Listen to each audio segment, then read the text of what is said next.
বাসে যাত্রী বেশি বসা প্রতারকের দেওয়া পানীয় সেবন করে বিষক্রিয়ায় মারা গেছেন বিমানবাহিনীর অবসরপ্রাপ্ত ওয়ারেন্ট অফিসার আবুল কালাম। মঙ্গলবার 20 মে বিকেলে কুষ্টিয়া জেনারেল হাসপাতালে চিকিৎসাধীন অবস্থায় তার মৃত্যু হয়। পুলিশ মরদেহ উদ্ধার করে ময়নাতদন্তের জন্য মর্গে পাঠিয়েছে। ঘটনাটি ঘটে সোমবার 19 মে সকালবেলায় যশোর থেকে কুষ্টিয়াগামী রূপসা গড়াই পরিবহনের একটি বাসে। পাশের সিটে বসা যাত্রীবেশী প্রতারক তাকে পানি পান করালে তিনি কিছুক্ষণের মধ্যে অসুস্থ হয়ে পড়েন। পরবর্তীতে তাকে দ্রুত কুষ্টিয়া জেনারেল হাসপাতালে ভর্তি করা হলে পরদিনই তার মৃত্যু ঘটে। নিহত আবুল কালাম কুষ্টিয়ার মিরপুর উপজেলার সুলতানপুর গ্রামের রহিম বিশ্বাসের ছেলে। পরিবার নিয়ে তিনি যশোর শহরে বসবাস করতেন।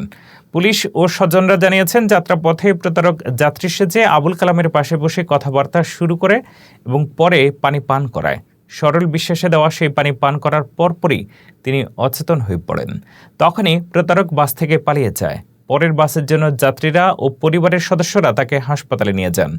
নিহতের পরিবার দাবি করেছে এটি পরিকল্পিতভাবে অজ্ঞান পার্টির হামলা। এমন ঘটনায় জড়িতদের খুঁজে বের করে দৃষ্টান্তমূলক শাস্তি দাবি করেছে তারা। বিষয়টি নিশ্চিত করে কুষ্টিয়া মডেল থানার ভারপ্রাপ্ত কর্মকর্তা ওসি মোশাররফ হোসেন।